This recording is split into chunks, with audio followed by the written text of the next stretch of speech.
Hello, my dear students. Welcome to my channel Scholarly Minds and I hope you all are doing great. तो इस video के अंदर मैं आप सभी के लिए आपके BHIC 134 यानी कि जिसका नाम है भारत का इतिहास, इसके कुछ और भी महत्वपूर्ण जो क्वेश्चंस हैं उन्हें डिस्कस करूंगी। अगर आपने पार्ट 1 नहीं देखा है तो इस वीडियो के बाद जाके आप लोग पार्ट 1 भी देख सकते हैं। यहाँ पर जो हमारा पहला क्वेश्चन है वो क्या है, आप लोग मेरी स्क्रीन पर देख सकते हैं। ये जो क्वेश्चन है यहाँ पर आपको बताना है, क्या अंग्रेजी शासन ने भारतीय अर्थव्यवस्था को अपने अधीन लाकर अपना स्वार्थ पूरा किया था? तो हम सभी को पता है कि जो अंग्रेज थे उन्होंने हमारे भारत देश की जो पूरी की पूरी इकोनॉमी थी उसको अपने अधीन कर रखा था, ठीक है। तो अब हमें बताना है कि क्या ये सब जो भी उन्होंने किया इसमें केवल उन्होंने अपने स्वार्थ, केवल अपने फायदे के लिए ऐसा किया था उन्होंने?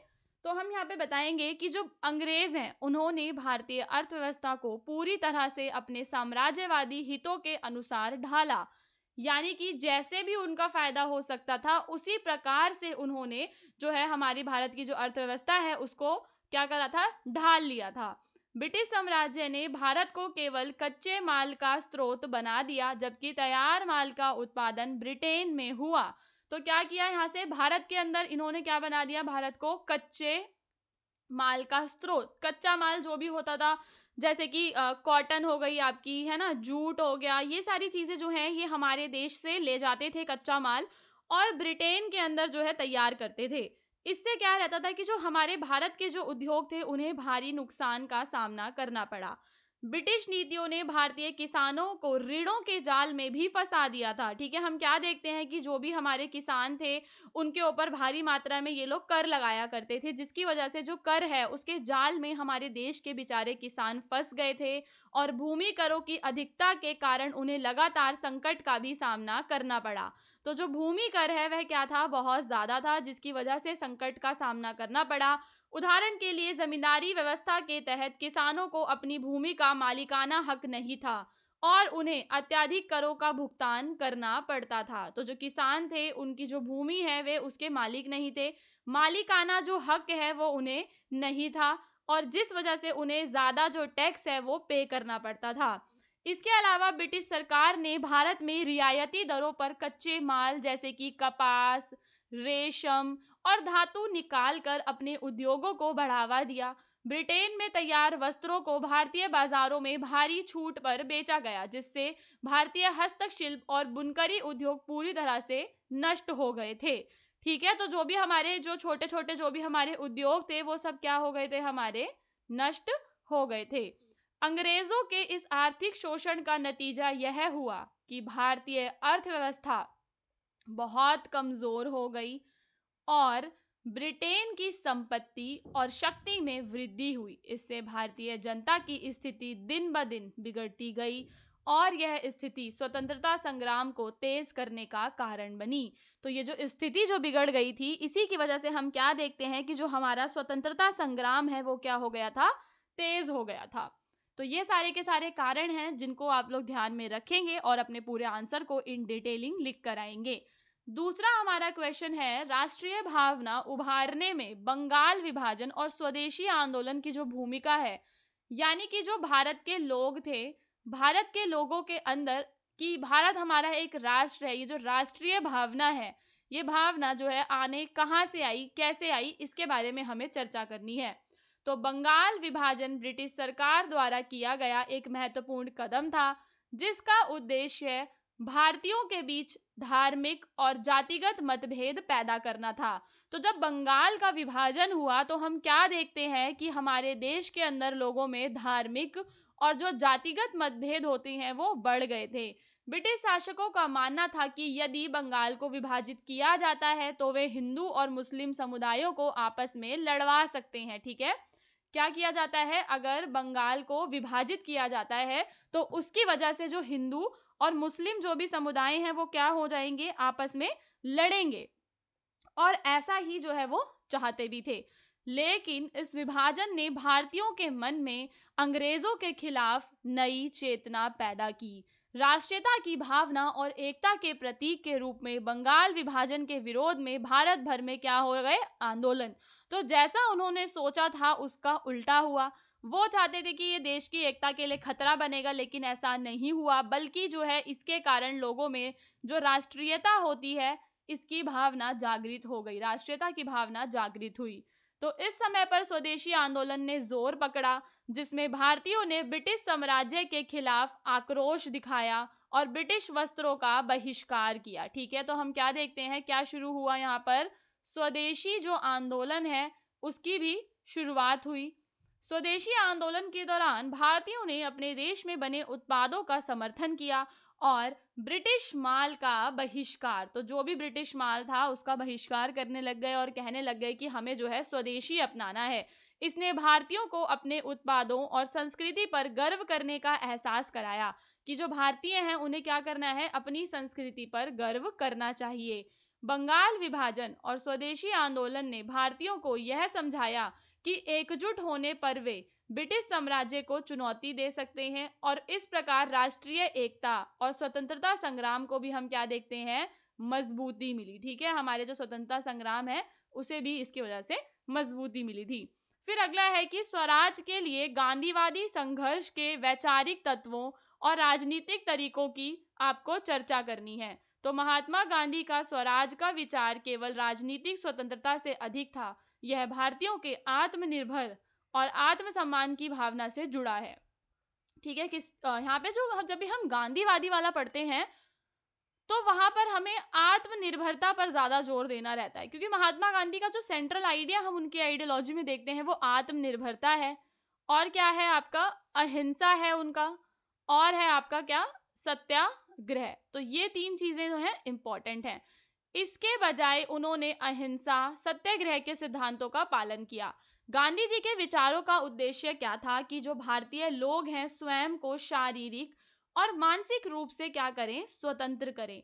उनका कहना था कि एक स्वतंत्र भारत केवल राजनीतिक स्वतंत्रता से नहीं बन सकता, बल्कि यह तभी संभव है जब लोग आत्मनिर्भर हों और अपने संसाधनों का उचित उपयोग करें। तो क्या कहता है कि लोगों को क्या होना चाहिए, आत्मनिर्भर होना चाहिए, और लोगों के जो भी संसाधन हैं उनका लोगों को उचित उपयोग करना चाहिए।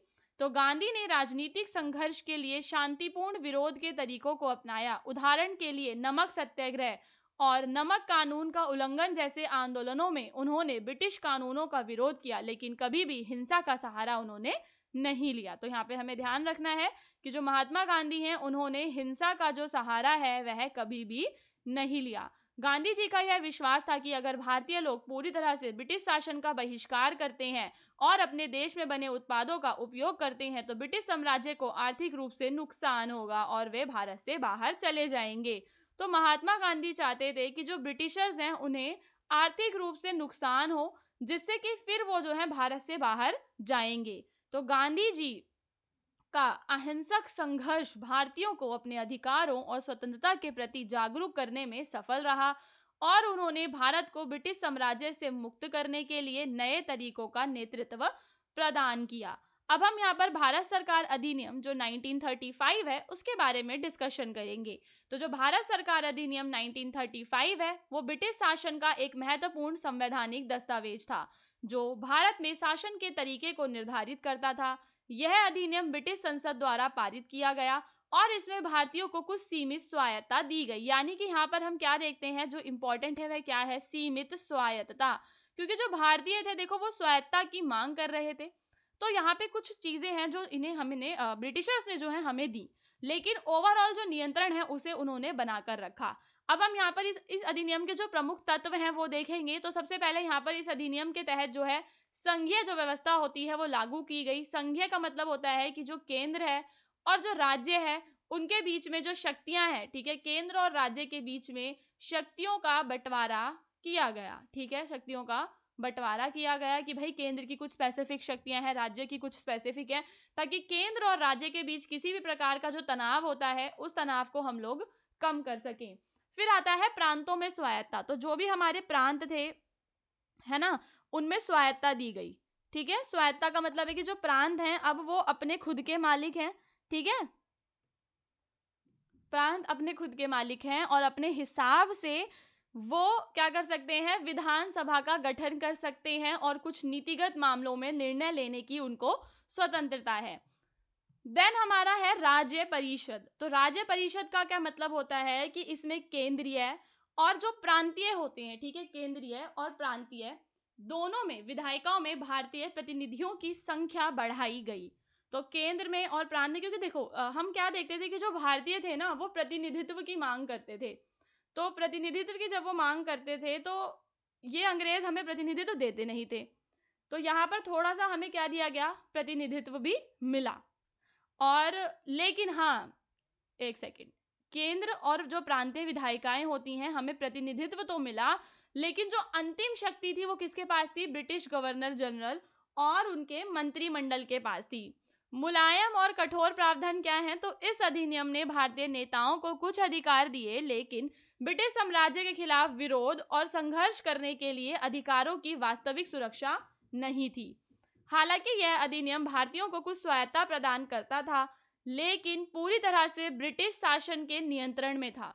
तो जो भारतीय हैं उन्हें थोड़ी बहुत स्वायत्ता यहाँ पर प्रदान की गई थी, लेकिन जो ओवरऑल नियंत्रण था वो किसके पास था, ब्रिटिश के पास था। भारतीय राष्ट्रीय कांग्रेस और अन्य राजनीतिक दलों ने इसे असंतोषजनक माना और इसे स्वीकार कर दिया, क्योंकि यह भारत की पूर्ण स्वतंत्रता की दिशा में एक कदम भी नहीं था। तो पूर्ण स्वतंत्रता तो नहीं दी ना, पूर्ण स्वतंत्रता यहाँ पर नहीं दी गई थी, केवल कुछ क्या दी गई थी, सीमित स्वायत्तता दी गई थी। फिर हमारा है महालवाड़ी जो बंदोबस्त है, उस पर आपको टिप्पणी करनी है।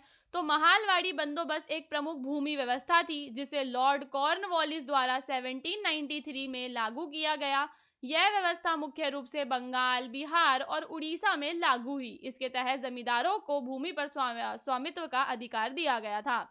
तो यहाँ पर जो चीज़ इंपॉर्टेंट है वो हम क्या देख पा रहे हैं कि जो जमींदार हैं उन्हें क्या दिया गया है, यहाँ पर भूमि का स्वामित्व, भूमि का जो भी स्वामित्व है वो इन्हें दिया गया था। तो जमींदारों को भूमि का स्वामित्व मिला और वे किसानों से लगान वसूलने के लिए जिम्मेदार थे। तो ये जो जमींदार हैं इनका पहला काम समझ में आया कि ये किसानों से लगान वसूलते थे। जमींदारों को निश्चित कर निर्धारित किया गया था जिसे वो किसानों से वसूलते थे, यानी कि जो पेमेंट है वो फिक्स्ड थी और जमींदारों को कर का एक निश्चित हिस्सा सरकार को देना पड़ता था। फिर जो पेमेंट जो जमींदार है वो किसान से लेते थे ना, उस पेमेंट का फिर कुछ हिस्सा वो सरकार को देते थे। उनके पास किसानों से अतिरिक्त कर वसूलने का भी अधिकार था, यानी कि भाई हद से ज्यादा जो कर है वो किससे वसूल रहे थे, किसानों से ही वसूलते थे। और जो किसान है हम क्या देखते हैं कि उनका बहुत ज्यादा शोषण हो रहा था। तो महालवाड़ी बंदोबस्त का मुख्य उद्देश्य सरकार को नियमित राजस्व प्राप्त करना था, लेकिन इसने किसानों पर अत्यधिक दबाव डाला। जमींदारों ने किसानों से बहुत अधिक कर वसूलना जो है शुरू कर दिया था और जो कृषक समुदाय हैं उनमें क्या रहा था, असंतोष बढ़ गया था। किसानों को भूमि का कोई स्थायित्व नहीं था और वे हमेशा लगान के भारी बोझ तले दबे रहते थे। असंतोष था और बोझ था किस चीज का, लगान का। लगान मूवी देखिए। तो यह व्यवस्था भारतीय कृषि में स्थिरता और समृद्धि लाने में असफल रही। तो ये जो व्यवस्था थी ये बिल्कुल ही फेल्ड, कह सकते हो फेल्ड रणनीति जिसे हम कहते हैं, फेल हो गई ये अर्थव्यवस्था। इसके कारण भारतीय ग्रामीणों की स्थिति और भी ज्यादा खराब हो गई। इसके विपरीत जमींदारों और ब्रिटिश सरकार को इसका फायदा हुआ, लेकिन भारतीय किसानों के जीवन में हम क्या देखते हैं, किसी भी प्रकार का कोई भी सुधार नहीं हुआ। सो स्टूडेंट्स, पार्ट 1 देखना बिल्कुल मत भूलना, मेरे चैनल पर ही अवेलेबल है। इसके बाद मैं पार्ट 3 भी लेकर आऊंगी जिसमें मैं बाकी के क्वेश्चंस भी आपके कवर करवा दूंगी। सो आई होप कि आपको एकदम इजी लैंग्वेज में सारे के सारे जो इंपॉर्टेंट पॉइंट्स मैंने बताए हैं वो समझ में आ गए होंगे। ये जो पॉइंट्स हैं इनको ध्यान में रखते हुए आप अपने आंसर को फ्रेम करेंगे, पूरा का पूरा जो भी आपका उत्तर है, और उसको इन डिटेलिंग अपने एग्जाम में लिख कर आएंगे विद सम एग्जाम्पल्स। आपको निष्कर्ष देना है अलग से, ठीक है, और जो आपका इंट्रोडक्शन जो परिचय रहता है वो आपको देना है, और बॉडी के अंदर का मटेरियल मैंने आपको बता ही दिया है। सो आई होप अगर आप लोग न्यू हैं हमारे चैनल पे तो ज़रूर हमारे चैनल को सब्सक्राइब करके जाना, सब्सक्राइब कर लेना, ताकि आगे के जो पार्ट्स हैं वो भी आप लोग देख सकें, एंड जो भी आपके फ्यूचर में एग्जाम्स होंगे उसमें हम आपकी ज़रूर हेल्प करेंगे।